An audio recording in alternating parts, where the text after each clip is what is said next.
What is up, people? What is up, world?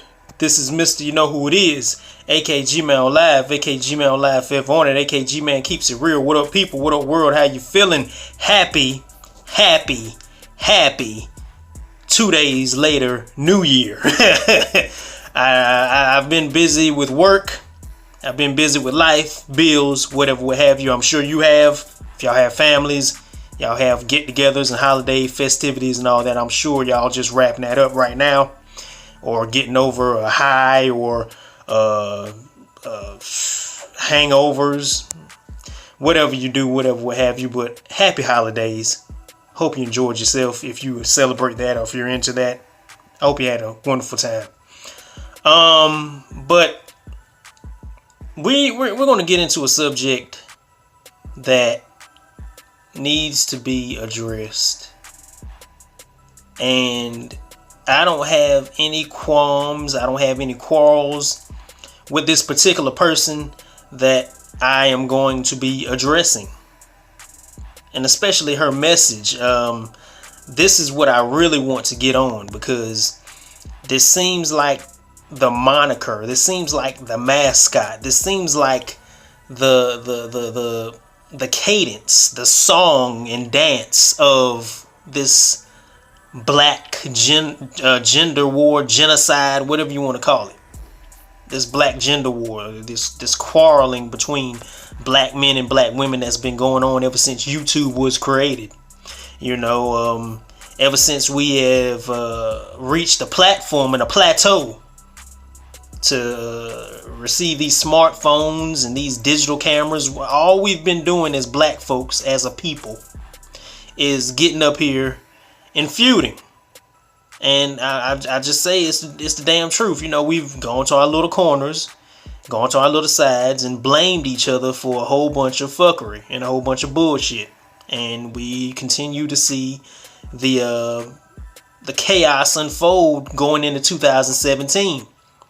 You know, we have another white president, Trump. You know, we have all these laws being passed, taxes, and everybody's worried about losing their pensions and Social Security. And, you know, and all black folks are worried about is who's screwing who and who's doing who, and why you over there with that white woman, why you over there with that white man.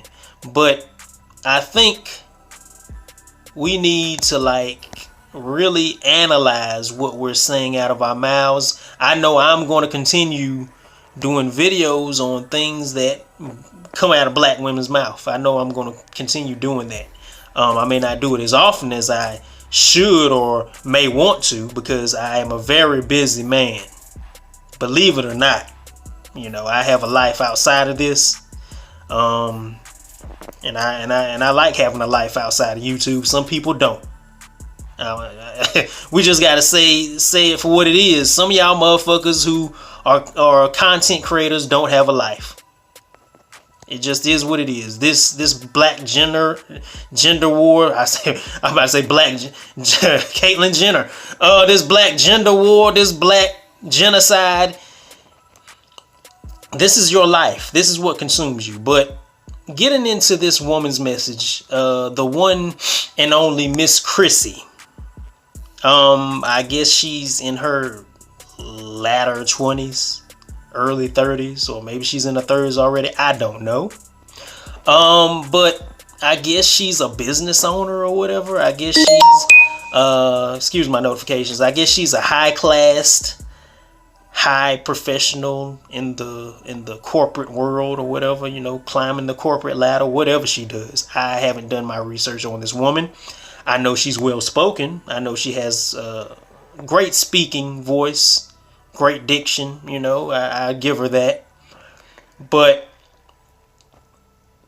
she is a little, I'd say a little misguided. I think she's a little bit easily swayed by what is posted on YouTube. I think she doesn't have too much of a critical thinking process. She doesn't really put two and two together, you know. There is a video that she made recently, I think it was the other day, about educated lames. And I have been seeing the likes of Obsidian, O'Shea Jackson, and BGS, and who else?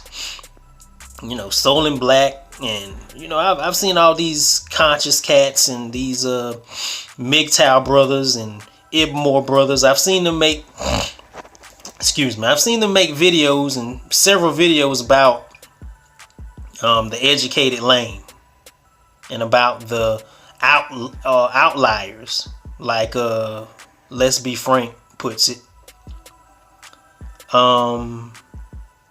And I know Ron Wills has made videos about the lames, the educated lames. And, you know, Miss Chrissie, I guess she called herself putting this to rest. I guess she, you know, sees her video as the icing on the cake. Like, it's a wrap. Like, this is over after this video. But I don't think so. I don't think she really thought it through. I think she was kind of rambling through the video. I think she was just throwing out random statistics and so-called facts and historical movements in music, and talking about rappers and gangsters and pimps and all that stuff. You know, like, that's supposed to be the top representation of black men. But really, in today's age, you know, and in the past 90s and 80s and 70s, you know, yes, pimps and players and macs and gangsters and thugs and goons and hoodlums and whatever you want to call them, yes, they have been dominating the airwaves and the TV. But if you see where the problem lies with this argument, it's that it's derived and it's promoted from the TV and the radio, the media, which we have used the media ourselves to downgrade each other as a people, as black folks.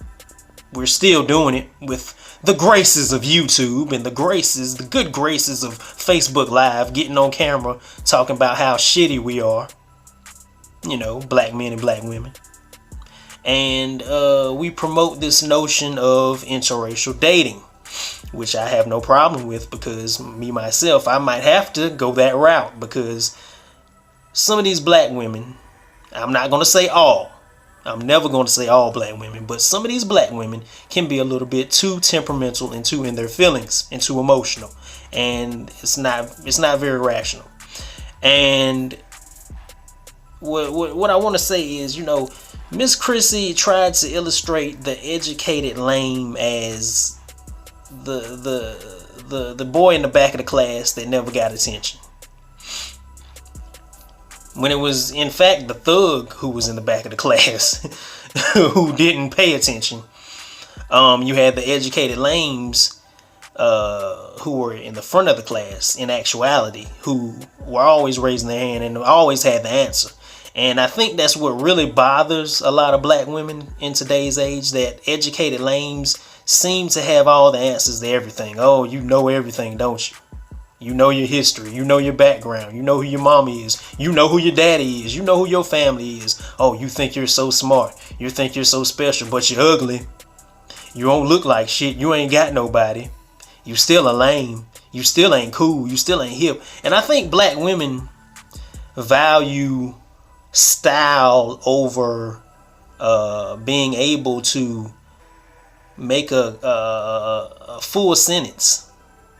You know, I think black women value swag over a dude who dresses well in a suit and tie. You know, no matter his height or his weight, you know, he looks good in a suit and tie. You know, I think they don't really look for brothers like that who are, you know, not in the margin or in the realm or in the scale of a Morris Chestnut, Tyson Beckford, or even the trap rappers, you know, Gucci Mane, Migos, whoever you fawn over, the Uzis and the Yachties, you know, the little Uzis and Yachties, you know, whoever these black women are going for nowadays.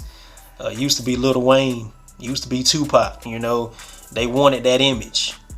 And they still do.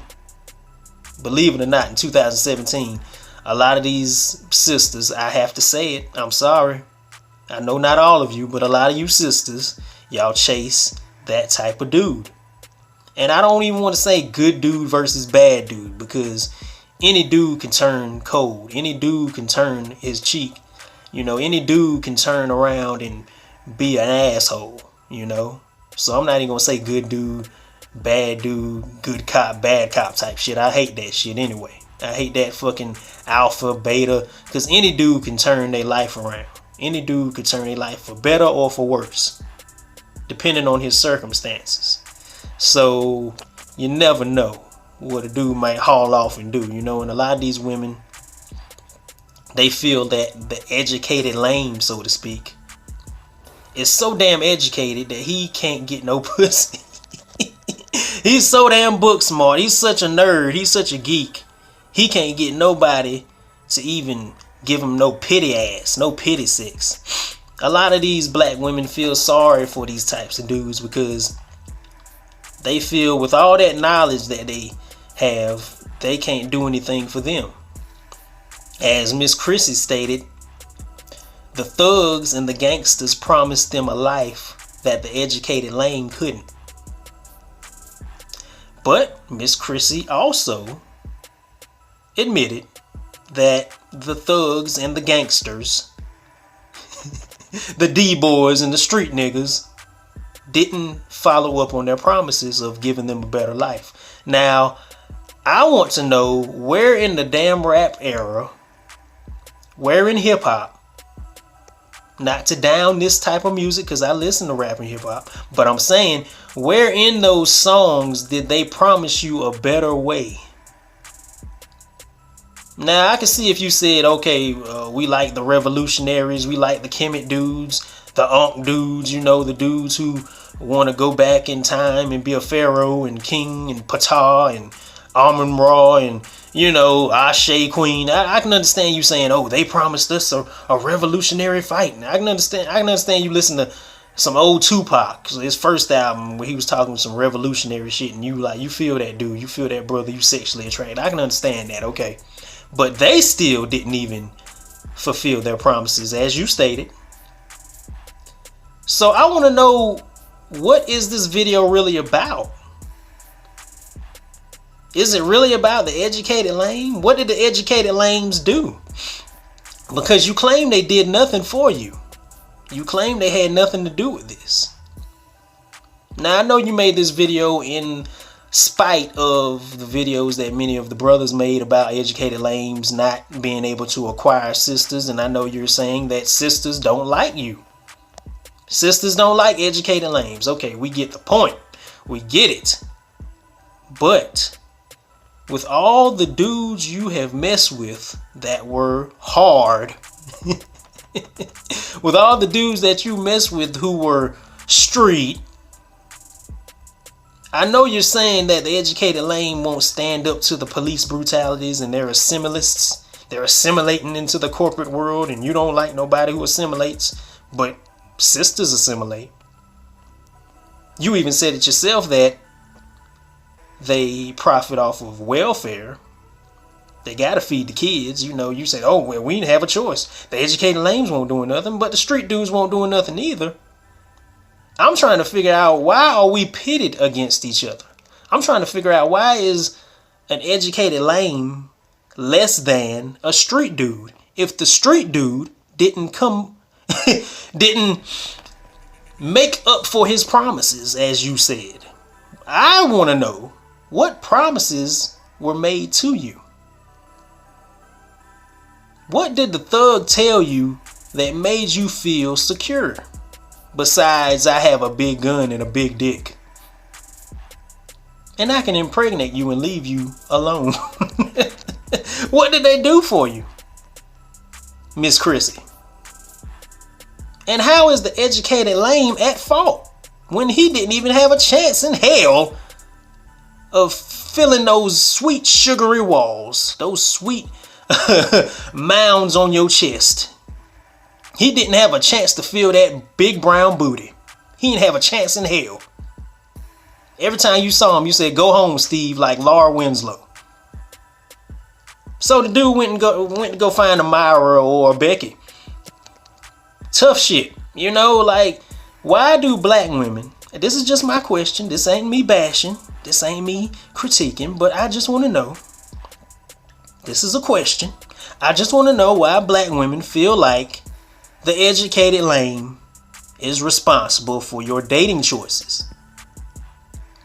I want to know why an educated lame on YouTube video is so important over the thugs who claim they love you, which I haven't seen many videos of thugs saying they love all black women. They may fuck you. They may make your booty clap. They may want you to shake it on a pole or bounce it up on and down on their private parts. But I haven't seen any outright, thug rappers. I haven't heard too many songs from them saying that they love black women, except if they a conscious cat. I haven't seen it. I don't know of that. Like, you keep bringing up these eras, you keep bringing up these times in music, you keep bringing up these movie stars, and I'm trying to put two and two together. I'm trying to understand what is the motive here. Like, okay, you're looking for dudes with style and swag, but they still didn't do shit for you, like, except for give you some dick. But the educated lame is at fault because the educated lame didn't build anything for you. And now you have to run to white daddy for your welfare and your little SSI check. But I just don't know what the educated lame has to do with that. I don't understand. I don't understand how we correlate with that. I understand that you made this video saying, well, these are the reasons why black women don't fuck with you. But I think it's more than that. I think it's more than we didn't build anything. Because if that's the case, you wouldn't have fucked the thug. Now, I'm not saying Miss Chrissie fucked them, but she said in the video that she messed with some street dudes and she messed with some lames. I'm taking her word for it. But I'm saying this to the general public. The thug didn't build anything. The gangsters didn't build anything. They acted on the crimes. They polluted the streets to feed their families, to, profit off of it. Maybe black women are saying that the thugs sold poison to other blacks to feed them. Maybe educated lames need to learn from that. But in the video, Miss Chrissie was saying that we need to be more like white folks, or we need to learn from other races and how to protect our women and all that crap, But I want to know, why would I protect women who don't fuck with me? What am I getting out of the deal? What are we doing here? I know we have the Clean Up the Hood campaigns, that thing they just had in Houston. I know we have all those campaigns. I may lend a charitable dollar here and there. I ain't gonna lie. I may donate. But what do I look like going into the projects where I don't live? Or going to Pookie and Ray Ray's house to clean up their shit? These are the men that y'all say are supposed to build the thugs and the drug peddlers. Those are the dudes that bring the money home, right?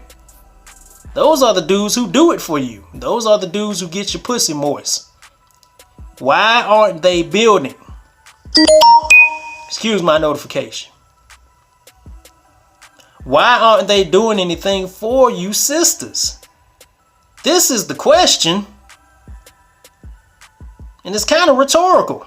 At this point, you should know. But, these are questions you need to ask yourself, Miss Chrissie. What has the thug done for you lately?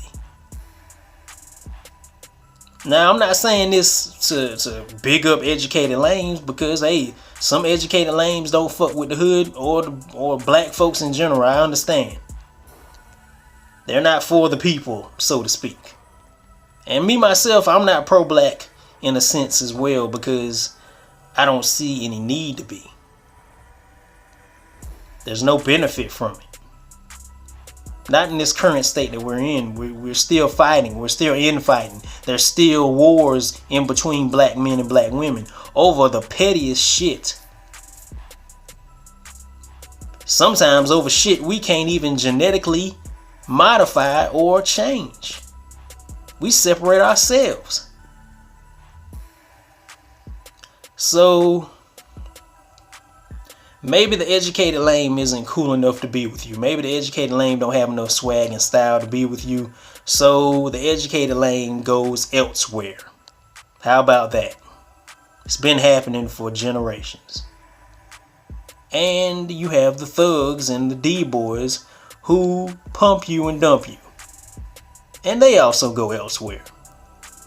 I don't see any validity. I don't see any good out of any of it. I don't. I just see a bunch of black women online who are bewildered. Y'all are confused. Y'all don't put two and two together. Who is the common denominator for these brothers not sticking by your side? That's a rhetorical question. But that's Mr. You Know Who It Is. Y'all let me know what y'all think in the comments section. Share this video, please. Let it be known. Send it to Miss Chrissie. I got some questions. I really want to know. Where does the educated lame come into the black community? When was he ever accepted? He was a lame. He was corny. And why is the thug still being coddled? Why is the D-boy still being welcomed? When you said, your words, that they didn't make good on their promises. They didn't save you, but you still want thug. That's my video. I'm sticking to it. Y'all subscribe. Y'all know, 2 fingers.